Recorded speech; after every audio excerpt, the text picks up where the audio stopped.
اب جز نمبر 19 میں یہ دوسری صورت ہے سورہ شعراء۔ سورہ شعراء قرآن کریم کی 26ویں سورہ ہے۔ اس کی کل 227 آیات اور 11 رکوع ہیں، اور یہ مکی صورت ہے، اور تعداد آیات کے اعتبار سے مکی صورتوں میں یہ سب سے طویل صورت ہے، 227 آیات پر مشتمل۔ اس میں 7 انبیاء کرام علیہم السلام کا تذکرہ ہے، اور اس میں شاعروں کی لا یعنی باتوں کی پیروی کرنے والوں کی مذمت ہے۔ آیت نمبر 224 میں شعراء کا ذکر ہے، اور اسی لفظ کے ساتھ اس صورت کا نام ہے۔ اس صورت میں 2 آیات کا ایک جوڑا تقریباً 9 مرتبہ دہرایا گیا ہے۔ وہ 2 آیات ہیں، ان فی ذالک لآیہ وما کان اکثرہم مؤمنین۔ اس واقعے میں نشانی ہے ان لوگوں کے لیے، لیکن ان میں سے اکثر لوگ ایمان نہیں لاتے۔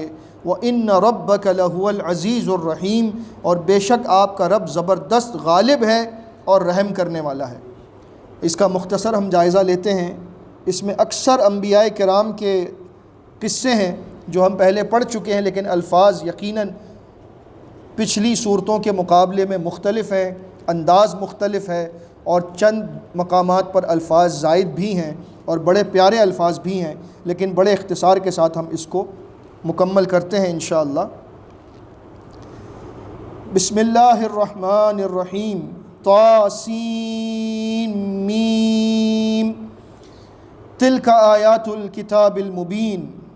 طاسین میم حروف مقطعات میں سے ہیں جن کے معنی اللہ ہی جانتا ہے۔ یہ آیتیں ہیں واضح کتاب کی۔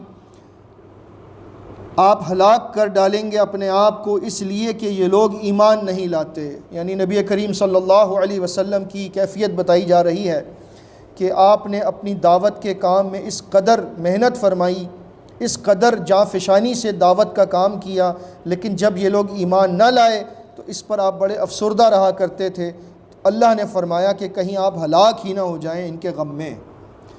اگر ہم چاہیں تو ان کے مطالبے پر آسمان سے ایسی نشانی نازل کر دیں، ایسا معجزہ نازل کر دیں کہ اس کو دیکھ کر ان کی گردنیں خود ہی جھک جائیں، لیکن ہم ایسا معجزہ نازل نہیں کریں گے، کیونکہ ایسا معجزہ دکھا کر کسی کو ایمان پر مجبور کرنا ہماری منشا نہیں ہے۔ ہماری منشا تو یہ ہے کہ اس علم کو سن کر، دلائل کو سن کر اور آپ کے پیارے کردار کو دیکھ کر جو ایمان لاتا ہے وہی ایمان والا ہے، ورنہ نشانی کو دیکھ کر ایمان لانا کوئی بڑی بات نہیں۔ اس کے بعد اللہ رب العزت نے ہمارے سامنے مختلف اپنی نعمتوں کا تذکرہ فرمایا، اور پھر بات شروع ہوتی ہے آیت نمبر 10 سے، وَإِذْ نَادَى رَبُّكَ مُوسَىٰ أَنِ ائْتِ الْقَوْمَ الظَّالِمِينَ۔ اور جب تمہارے رب نے پکارا موسیٰ کو کہ جاؤ ظالم قوم کے پاس، یعنی فرعون کے پاس، وہ ڈرتے نہیں۔ موسیٰ علیہ السلام نے وہی بات سامنے رکھی کہ اے میرے رب، مجھے ڈر لگتا ہے کہ یہ مجھے جھٹلا دیں گے، میرا دل تنگ ہوتا ہے، میرا سینہ تنگ ہوتا ہے، اور میری زبان صحیح طرح نہیں چلتی بیان میں، میرے بھائی ہارون کو میرے ساتھ بھیج دیجئے۔ اور میں نے ان کے ساتھ ایک معاملہ ایسا کیا تھا جو جرم تھا، مجھے ڈر ہے کہ وہ اس کی پاداش میں مجھے قتل نہ کر دیں۔ اللہ نے فرمایا ہرگز نہیں، تم دونوں جاؤ، میں تمہارے ساتھ ہوں سننے والا۔ اس کے بعد جب موسیٰ علیہ السلام اور ہارون علیہ السلام فرعون کے پاس پہنچتے ہیں تو فرعون نے ان کے سامنے اپنا احسان رکھا۔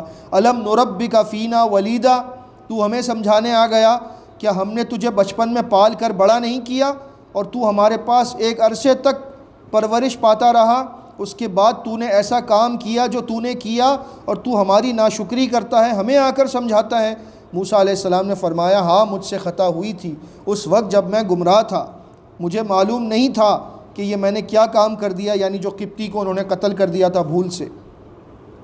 پھر میں بھاگا تم سے خوف کی وجہ سے، پھر میرے رب نے مجھے حکمت عطا کی اور مجھے رسولوں میں سے بنا دیا، اور اس نعمت کو تو جتلاتا ہے مجھ پر، اور تو نے کیا اس کے بدلے میں بنی اسرائیل کو غلام بنا کر رکھا ہے؟ فرعون نے کہا رب العالمین کیا ہے مجھے بتا۔ موسیٰ علیہ السلام نے اللہ کا تعارف پیش کیا، لیکن فرعون نے آگے سے یہ کہا کہ رب تو میں ہوں، اگر تو نے میرے علاوہ کسی اور الہ کی بات کی تو میں تجھے قید خانے میں ڈلوا دوں گا۔ موسیٰ علیہ السلام نے فرمایا کیا اگر میں کوئی نشانی دکھاؤں تب بھی؟ تو فرعون نے کہا کون سی نشانی دکھا سکتا ہے، دکھا۔ تو موسیٰ علیہ السلام نے اپنے عصا کو زمین پر ڈالا اور جیسا کہ آپ پہلے سن چکے ہیں کہ وہ اژدہا بن گیا، اور اپنے ہاتھ کو گریبان میں ڈالا تو وہ سفید چمکدار بن گیا۔ فرعون نے کہا کہ یہ جادوگر ہے، اور اس کے بعد جو جادوگروں کے ساتھ مقابلہ ہوتا ہے اس کا ذکر ہے، اور جادوگر شکست کھا جاتے ہیں، ایمان لے آتے ہیں، فرعون ان پر بڑا غضبناک ہوتا ہے۔ اور اسی طرح سے موسیٰ علیہ السلام کو اللہ اجازت دیتے ہیں کہ آپ رات کے وقت بنی اسرائیل کو لے کر نکل جائیں۔ پھر پیچھے فرعون اپنے تمام لشکروں کو جمع کرتا ہے اور بڑے غصے میں کہتا ہے کہ یہ چھوٹی سی جماعت ہے، اس نے ہمیں بہت غصہ دلایا ہے، ہم ان سب کو آج قتل کریں گے اور ان کو ختم کر دیں گے۔ اس طرح سے فرعون کے سارے لشکر اپنے باغات سے، اپنے محلات سے، اپنے عمدہ گھروں سے نکالے گئے، اور وہ ایک گویا کہ اللہ کی طرف سے ان کے لیے ایک جال تھا جس میں فرعون کو پھنسایا جا رہا تھا۔ وہ سمجھتا رہا کہ میں ان کے پیچھے جا کر ان کو پکڑ لوں گا، دراصل اللہ نے اس کو پکڑنے کا فیصلہ فرمایا تھا۔ اور جب صبح اشراق کا وقت آیا اور دونوں لشکروں نے یا دونوں جماعتوں نے ایک دوسرے کو دیکھا، تو موسیٰ علیہ السلام کی امتی جو بہت ہی کمزور ایمان والے تھے، انہوں نے موسیٰ علیہ السلام سے کہا اِنَّا لَمُدْرَكُونَ، ہم پکڑے گئے موسیٰ، آگے سمندر ہے، پیچھے فرعون اتنے غضب میں اپنے سارے لشکر کو لے کر آ رہا ہے۔ موسیٰ علیہ السلام نے فرمایا، اور یہ بڑی ہی پیاری آیت ہے قرآن کی، آیت نمبر 62 سورہ شعراء، قَالَ كَلَّا إِنَّ مَعِيَ رَبِّي سَيَهْدِينِ، ہرگز نہیں، یہ ہمیں نہیں پکڑ سکتے، بے شک میرا رب میرے ساتھ ہے اور وہ ضرور میری رہنمائی کرے گا، کوئی رستہ بنائے گا۔ پھر اللہ رب العزت نے موسیٰ علیہ السلام کو حکم دیا کہ اپنے عصا کو سمندر پر مارو، تو پھر اس کے مارنے سے سمندر پھٹ گیا، اور پھر اس کے 2 ٹکڑے ہو گئے پانی کے، اور ہر ٹکڑا ایک بڑے پہاڑ کی طرح دونوں طرف کھڑا ہو گیا۔ سمندر کے درمیان سے اللہ نے خشک راستہ نکالا، بنی اسرائیل پار ہو گئے، اور پھر اللہ نے فرعون کو قریب کیا، اس کو اپنے جال میں پھنسایا، ایسا کہ سمندر کے بیچ میں جب وہ پہنچا جو خشک تھا، اور پھر اس وقت اللہ رب العزت نے سمندر کے پانی کو ملا دیا، اور فرعون اپنے تمام لشکر کے ساتھ غرق ہو گیا۔ ان فی ذالک لآیہ، یقیناً اس میں ایک بہت بڑی نشانی ہے۔ وما کان اکثرهم مؤمنین، لیکن ان میں سے اکثر ایمان نہیں لائیں گے۔ وان ربک لہو العزیز الرحیم، اور یقیناً آپ کا رب زبردست ہے اور رحم کرنے والا ہے۔ پھر ابراہیم علیہ السلام کا ذکر ہے، جنہوں نے بتوں کو پاش پاش کر دیا تھا، جیسا کہ کل سورہ انبیاء میں بات ہو چکی ہے۔ اس کے بعد ان کے بہت اچھے الفاظ یہاں پر بیان کیے گئے ہیں کہ تم سب کے سب اور تمہارے معبود میرے دشمن ہو سب، سوائے رب العالمین کے، وہی میرا دوست ہے۔ الذی خلقنی فہو یہدین، جس نے مجھے پیدا کیا اور مجھے راستہ دکھاتا ہے۔ والذی هو یطعمنی ویسقین، وہی مجھے کھلاتا ہے، وہی مجھے پلاتا ہے۔ وَإِذَا مَرِضْتُ فَهُوَ يَشْفِينِ، اور جب میں بیمار ہوتا ہوں تو وہی مجھے شفا دیتا ہے۔ وَالَّذِي يُمِيتُنِي ثُمَّ يُحْيِينِ، اور وہی مجھے مارے گا اور وہی مجھے زندہ کرے گا۔ وَالَّذِي أَطْمَعُ أَن يَغْفِرَ لِي خَطِيئَتِي يَوْمَ الدِّينِ، اور وہی تو ہے جس سے مجھے امید ہے کہ قیامت کے دن وہ میری خطاؤں کو معاف کرے گا۔ رَبِّ هَبْ لِي حُکْمًا وَأَلْحِقْنِي بِالصَّالِحِينَ، بہت ہی خوبصورت دعائیں ہیں یہ۔ اے میرے رب، مجھے عطا کر دے حکمت اور مجھے نیک لوگوں کے ساتھ ملا دے۔ وَاجْعَل لِّي لِسَانَ صِدْقٍ فِي الْآخِرِينَ، اے میرے رب میرے لیے سچائی کا ذکر میرے بعد باقی فرما دے۔ وَاجْعَلْنِي مِن وَرَثَةِ جَنَّةِ النَّعِيمِ، اور مجھے وارث بنا دے نعمتوں بھری جنت کا۔ وَاغْفِرْ لِأَبِي إِنَّهُ كَانَ مِنَ الضَّالِّينَ، میرے باپ کو بخش دے، بے شک وہ گمراہوں میں سے ہے۔ وَلَا تُخْزِنِي يَوْمَ يُبْعَثُونَ، اور قیامت کے دن مجھے رسوا نہ کر دینا۔ یوم لا ينفع مال ولا بنون، جس دن نہ مال کام آئے گا نہ بیٹے کام آئیں گے۔ الا من اتى اللہ بقلب سلیم، مگر وہی بچے گا جو قلب سلیم لے کر آیا ہو۔ وَأُزْلِفَتِ الْجَنَّةُ لِلْمُتَّقِينَ، اور جنت قریب کر دی جائے گی متقین سے۔ وَبُرِّزَتِ الْجَحِيمُ لِلْغَاوِينَ، اور جہنم کو بھڑکایا جائے گا گمراہوں کے لیے۔ اللہ رب العزت نے پھر فرمایا کہ ڈال دیے جائیں گے جہنم میں سارے کے سارے لشکر ابلیس کے، اور ابلیس خود بھی ڈال دیا جائے گا۔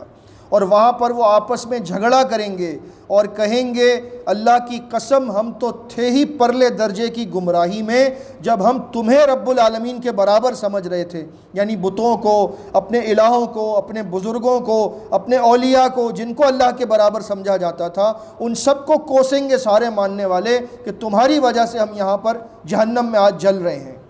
اور پھر ان کے بارے میں فیصلہ ہو چکا ہوگا، چاہے وہ یہ تمنا بھی کریں گے کہ ہمیں ایک مرتبہ موقع مل جائے، لیکن موقع نہیں ملے گا۔ پھر نوح علیہ السلام کا ذکر ہے اور ان کی قوم کو غرق کرنے کا ذکر ہے۔ عاد کی طرف جو رسول بھیجے گئے، ہود علیہ السلام، اور یہاں پر مرسلین کا ذکر ہے، تو معلوم تو یہی ہوتا ہے کہ یہ جمع کا صیغہ ہے، لیکن جب ایک رسول کو جھٹلایا جائے تو اس کا مطلب کہ سب کو جھٹلایا، اس لیے اللہ نے المرسلین کا لفظ استعمال فرمایا ہے۔ اس کے بعد ذکر آتا ہے ہمارے سامنے قوم سمود کا، صالح علیہ السلام کا، اس اونٹنی کا اور ان تمام نعمتوں کا جو اللہ نے ان کو دی تھیں، لیکن اس کے باوجود انہوں نے سرکشی کی اور ان کو تباہ کر دیا گیا۔ اس کے بعد ذکر آتا ہے قوم لوط کا، ان کی بدفعلی کا اور جس طرح سے ان کو تباہ کیا گیا۔ اس کے بعد اصحاب الایکہ، جن کی طرف شعیب علیہ السلام کو بھیجا گیا تھا، اور انہوں نے انہیں سمجھایا کہ ناپ تول میں ڈنڈی نہ مارا کرو، لوگوں کو کم تول کر نہ دیا کرو اور ترازو کو سیدھا رکھا کرو، لوگوں کی اشیاء کو کم دے کر انہیں نقصان نہ پہنچایا کرو، زمین میں فساد نہ مچاؤ، لیکن وہ نہ مانے، اور بہرحال ان پر بھی اللہ کی طرف سے عذاب آیا۔ ان تمام کا ذکر کرنے کے بعد اللہ رب العزت نے سورہ شعراء کے اختتام میں قرآن مجید کی حقانیت اور اس کی عظمت کے متعلق بہت ہی جامع آیات کا نزول فرمایا ہے، اور یقیناً قرآن مجید نازل کیا گیا ہے رب العالمین کی طرف سے۔ آیت نمبر 192 سے یہ بات شروع ہوتی ہے۔ اسے لے کر نازل ہوا ہے وہ فرشتہ جو روح الامین جبریل ہے، یہ نازل ہوا ہے آپ کے دل پر تاکہ آپ لوگوں کو ڈرانے والوں میں سے ہو جائیں۔ یہ نازل کیا گیا ہے بڑی فصیح اور بلیغ عربی زبان میں، اور اس کو جانتے ہیں وہ لوگ جو بنی اسرائیل کے علماء ہیں، لیکن پھر بھی جو لوگ تسلیم نہیں کرنا چاہتے وہ تسلیم نہیں کرتے۔ اس کے بعد اللہ رب العزت نے فرمایا کہ شیاطین کو قرآن مجید کی تلاوت کے سننے سے بھی معزول کر دیا گیا ہے۔ وہ لوگ جو اللہ کے دین کے منکر ہیں، ان کے سامنے تلاوت بھی کیا جائے قرآن کو، لیکن ان پر اس کا اثر نہیں ہو سکتا۔ اور آپ اپنے قریبی رشتہ داروں کو ڈرائیے اور ایمان والوں کے لیے اپنے بازوؤں کو جھکا دیجئے، اللہ تعالیٰ پر بھروسہ کیجئے جو آپ کو دیکھتا ہے جب آپ نماز ادا کرتے ہیں اور آپ جب سجدے میں ہوتے ہیں نمازیوں کے ساتھ۔ اس کے بعد سورہ شعراء کے آخر میں شاعروں کا ذکر ہے، آیت نمبر 221 سے هل انبئکم علی من تنزل الشیاطین، کہہ دو کیا میں تمہیں خبر دوں کہ شیطان کس پر نازل ہوتے ہیں؟ وہ نازل ہوتے ہیں ہر اس شخص پر جو بہت جھوٹا ہے اور بڑا گناہ گار ہے۔ وہ لگاتے ہیں اپنے کان شیطانوں کی طرف اور ان میں سے اکثر جھوٹے ہیں۔ والشعراء یتبعہم الغاوون، اور شاعر ان کی پیروی تو صرف گمراہ لوگ کرتے ہیں۔ الم تر انہم فی کل وادی یہیمون، کیا تم نہیں دیکھتے کہ بلا شبہ وہ خیال کی وادیوں میں سرگرداں پھرتے ہیں؟ یعنی شاعروں کے بارے میں بتایا جا رہا ہے کہ یہ کلام، ایسے کلام کے بارے میں تم کہتے ہو کہ یہ شاعر کا کلام ہے۔ تم نے شعراء کے کلام سنے ہیں، کتنی فضول باتیں وہ کرتے ہیں، کس قدر گمراہی کی باتیں وہ کرتے ہیں، خیالی باتیں کرتے ہیں، حقیقت سے کوئی واسطہ نہیں ہوتا۔ وَأَنَّهُمْ يَقُولُونَ مَا لَا يَفْعَلُونَ، اور اگر وہ کبھی کوئی اچھی بات کر بھی دیں تو خود ان باتوں پر عمل نہیں کرتے۔ ہمارا رسول تمہارے سامنے ہے، اتنی طویل اس نے تلاوت کی تمہارے سامنے، پورا قرآن اس نے پڑھ کر سنا دیا۔ بتاؤ ایک بھی مقام قرآن کا ہو جس کو میرے رسول نے بیان کیا اور اس پر عمل کر کے نہ دکھایا؟ لہٰذا تم میرے نبی کو شاعر کہتے ہو، شاعروں سے ملاتے ہو اس کو، اور میرے کلام کو شاعری سے ملاتے ہو، ذرا کچھ تو غور کرو۔ پھر اللہ نے فرمایا الا الذین آمنوا وعملوا الصالحات، مگر وہ لوگ جو ایمان لائے اور نیک اعمال کرتے رہے، وذکروا اللہ کثیرا، اور اللہ کا ذکر کثرت کے ساتھ کرتے رہے، وانتصروا من بعد ما ظلموا، اور انہوں نے بدلہ لیا اس کے بعد کہ ان پر ظلم کیا گیا۔ یعنی اگر شاعر ایسا ہو جو ایمان لائے، نیک اعمال کرے، کثرت سے اللہ کا ذکر کرے اور اپنی شاعری کے ذریعے اللہ تعالیٰ کے دین کا دفاع کرے، تو اس پر کوئی ملامت نہیں ہے اللہ کی طرف سے، ایسی شاعری کرنے پر کوئی حرج نہیں ہے۔ وَسَيَعْلَمُ الَّذِينَ ظَلَمُوا أَيَّ مُنْقَلَبٍ يَنْقَلِبُونَ، اور ان قریب جان لیں گے وہ لوگ جنہوں نے ظلم کیا کہ وہ کیسی خوفناک جگہ پر لوٹائے جائیں گے، یعنی جہنم میں۔ سورہ شعراء مکمل ہوئی۔ اللہ رب العزت ہمیں سمجھنے اور عمل کرنے کی توفیق عطا فرمائے، آمین۔ استغفر اللہ استغفر اللہ استغفر اللہ۔